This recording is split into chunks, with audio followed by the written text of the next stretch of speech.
ভেঙে পড়েছে নিকাশি ব্যবস্থা, দুয়ারে জমা হয়েছে নোংরা ড্রেনের জল। যে নোংরা জল উঠে পড়েছে রাস্তার উপর, জমা নোংরা জলে মশার লার্ভা জন্ম নিয়েছে। ডেঙ্গুর আতুরঘর এখন দুর্গাপুর নগর নিগমের 43 নম্বর ওয়ার্ডে শ্যামপুর সংলগ্ন রবীন্দ্রপল্লী সি ব্লক এলাকার একাংশ। বাড়ছে পোকামাকড়ের উৎপাত, ঘরে ঢুকে পড়ছে সাপ। রাস্তার উপর ড্রেনের নোংরা জল দাঁড়িয়ে থাকায় রাস্তায় চলাচল দুর্দায়ী হয়ে দাঁড়িয়েছে। শেষে রাস্তার উপর ইট পেতে চলাচল করতে হচ্ছে একসময়কার স্মার্ট শহরে দৌড়ে থাকা দুর্গাপুরের একাংশের মানুষকে। আমাদের এইটা 1.5 মাস ধরে আমরা ভোগ করছি। জল পুরো স্ট্যাগ হয়ে যাচ্ছে, এক বিন্দুও জল যাচ্ছে না, নোংরা জল, একবার পুরো নোংরা জল। আর তারপরে কি করছে, যারা যেতে পারছে না তারা এখানে এসে পায়খানা করে দিয়ে চলে যাচ্ছে। হ্যাঁ, আর পুরো লাভাতে ভর্তি হয়েছে, ডেঙ্গুতে ভর্তি হয়েছে। আর প্রায় ডেঙ্গু দেখতে কেউ আসেই না। আর এই জল একদম যাচ্ছে না। আর ওইখানে পাপ্পা রোডে একটা কালভার্ট ছিল, সেই কালভার্টও একবারে টোটালি স্টপ বন্ধ হয়ে গেছে। যত হোটেলের ফ্ল্যাটের জল আসছে, ওখানে হোটেলের জলগুলো এসে ময়লা শুদ্ধ একদম তেল ফেল ময়লা সব জাম হয়ে গেছে সিমেন্টের মতন। ও হ্যাঁ, আর যাতায়াতের আমাদের যাতায়াতের প্রবলেম হয়ে গেছে। আমরা নাহলে গাড়ি নিয়ে পেরিয়ে যাচ্ছি, মেয়ে ছেলেরা কেউ আর 1.5 মাস ধরে যাতায়াত করছে না কোথাও। আমরা 4 চাকা বার করতে পর্যন্ত পারছি না। আর এখানে এত স্লিপার যে পুরো, হ্যাঁ ডিএমসি কে বলেছি, এডিডিএ কে বলেছি, ডিএমসি কে বলেছি, অনিন্দিতা ম্যাডামকে বলেছি, তারপরে এডিডিএ কবি দত্তকে বলেছি। হ্যাঁ, কবি দত্ত কাজ হচ্ছে, ওই 2-4 জনের লোককে পাঠিয়ে দিচ্ছে, কিন্তু কাজের কাজ কিছু হচ্ছে না। ওরা কি করবে ওখানে? সেটা আমাদের দীর্ঘদিনের, কিন্তু আমরা এই জন্য ডিএমসি তে অ্যাপ্লাই করেছিলাম, এডিডি অফিসে গিয়ে সমস্ত বলে এসেছি। তখন বর্ষার জল আসতো, শ্যামপুরের পুরো জলটা এই রোডে আসতো। তো তখন সেটা মোটামুটি আমরা বর্ষা বলে আমাদেরকে ওখান থেকে বলেছিল বর্ষার জল কোথায় যাবে, এটা ডাউন এদিকে আসছে। ওটা মেনে নিয়েছিলাম যে ঠিক আছে, পরে হাইড্রেন হওয়ার প্রতিশ্রুতি দিয়েছিলেন, ওটা হলে মোটামুটি ঠিক হবে। কিন্তু এখন বর্তমানে আমরা 1.5 মাস ধরে, মানে এটা নরক যন্ত্রণা বলতে পারেন। প্রত্যেকের টয়লেটের জল মানে ইউজ করা, এঁঠো জল সমস্ত পার করে আমাদেরকে যেতে হচ্ছে। আর ডেঙ্গুর যে এত প্রচার, যে মানে একটা বাড়িতে বাড়িতে এসে একটা ছোট্ট মানে জল জমে থাকলে সেটা নিয়ে মানে অপমানও করে যায় বাড়িতে এসে। তো সেখানে যদি ডিএমসি এতটাই সচেতন সব ব্যাপারে, তাহলে এখানে যে আজকে যে পরিস্থিতি, মানে ডেঙ্গুর এখানে তো প্রচুর লাভা জমে আছে। তো প্রত্যেকে আসছে ডিএমসি থেকে দেখে যাচ্ছে, কিন্তু তাহলে আমরা কি করব এখন? এটার কি মানে কি, এটা মানে শেষ পর্যন্ত কি হবে? আমরা কিভাবে এটার সলিউশন পাবো? সমস্যাটা যে এক আধ দিনে তা নয়, টানা 2 মাস ধরে এইভাবে বাড়ির দুয়ারে নিকাশি ব্যবস্থা ভেঙে পড়ার জন্য ড্রেনের নোংরা জল দাঁড়িয়ে বসে রয়েছে।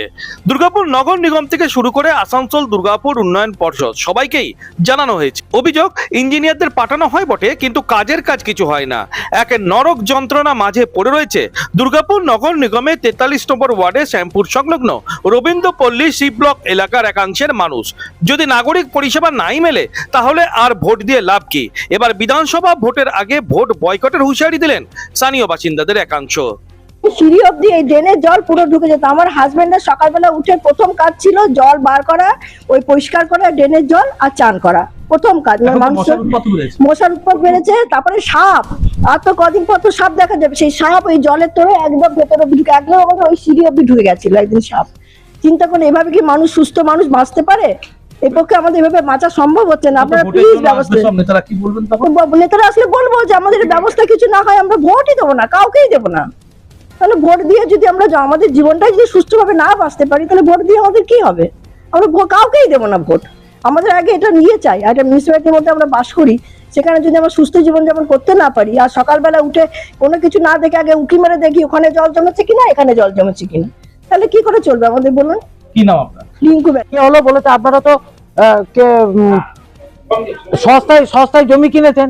হ্যাঁ, এখানে এডিটি এর কবি দত্ত উনি, হ্যাঁ কবি দত্ত বললেন যে আমরা গিয়ে ওনাকে বলতে গেলাম, তখন উনি বললেন যে আপনারা তো সস্তায় জমি কিনেছেন, এখন এটা ভোগ করুন, আপনারা এটা সেটা ভোগ করুন। হ্যাঁ, উনি এসে এটাই সলিউশন দিলেন। আমাদের যবে হাইড্রেন হবে, তবে ওই আপনাদের ওই ড্রেন ভেঙে তবে আমাদের হাইড্রেনের সঙ্গে ইয়ে হবে। কি নাম আপনার? দিন কয়েক আগে বাড়ি বাড়ি জনসংযোগ কর্মসূচিতে গিয়েছিলেন দুর্গাপুর পশ্চিমের বিজেপি বিধায়ক লক্ষণ চন্দ্র ঘুরি। সেদিনই তিনি সরব হন এই ইস্যুতে।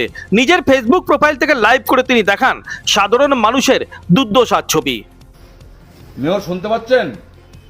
মেয়রকে বলছি, আপনি প্রশাসক মন্ডলী হেডে বসে আছেন, দেখে যান একবার ড্রেনটার অবস্থা।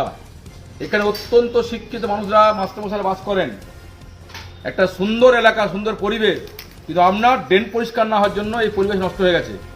মশা, দুর্গন্ধ, বাথরুমের জল, ড্রেনের জল যাচ্ছে, পরিষ্কার করার লোক নেই।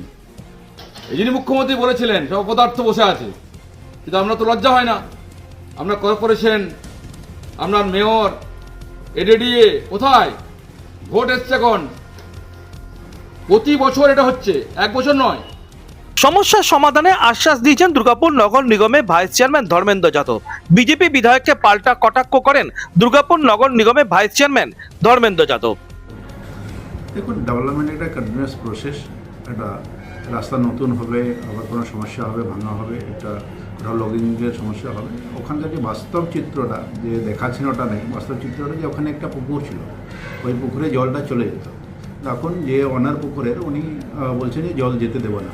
এটা কিছুদিনের সমস্যাটা তৈরি হয়েছে, আগে ছিল না। প্লাস একটা রাস্তা ওখানে করা হয়েছে, ওই জন্য হয়তো কিছু মাটি ফাটি বা এগুলো যাওয়ার জন্য ওটা লগিং ছিল। মাঝখানে 2 দিন হোলির জন্য ছুটিতেও এটা সমস্যাটা ছিল, কিন্তু এটা লং টার্মের সমস্যা নেই, আর থাকবেও না। আমাদের ডিএমসির ইঞ্জিনিয়াররা বা আমাদের বড় বড় ছেলেরা গিয়ে কাজ করছে। আগামী দিন গিয়ে যখনই আপনি যাবেন দেখবেন যে ওটা সমস্যাটা নেই। আর বড় আকারে বলে দিই, ওখানে অলরেডি কালকেই এরডিএ তরফ থেকে প্রায় 7 ফুটের বেশি কাজ ওখান থেকে 50 মিটার দূরেই অলরেডি মেন রাস্তার উপরে হাইড্রেন রাস্তার সম্প্রসারণের কাজ হচ্ছে। ওটা হয়ে গেলে ওই সমাধান, ওই সমস্যার পার্মানেন্ট সমাধানও বেরিয়ে যাবে খুব শীঘ্রই। কবে এই নরক যন্ত্রণা থেকে মুক্তি পাবে এলাকার মানুষ? কেন উদাসীন দুর্গাপুর নগর নিগম? বারবার বলেও কেন গা করছে না আসানসোল দুর্গাপুর উন্নয়ন পর্ষদ? নরক যন্ত্রণায় ফেসে থাকা দুর্গাপুরের রবীন্দ্রপল্লী সি ব্লকের একাংশের মানুষ এখন এইসব প্রশ্নের উত্তরগুলো খোঁজার চেষ্টা করছেন। দুর্গাপুর থেকে অনুরাধা সেনগুপ্তর রিপোর্ট, খাঁটি খবর।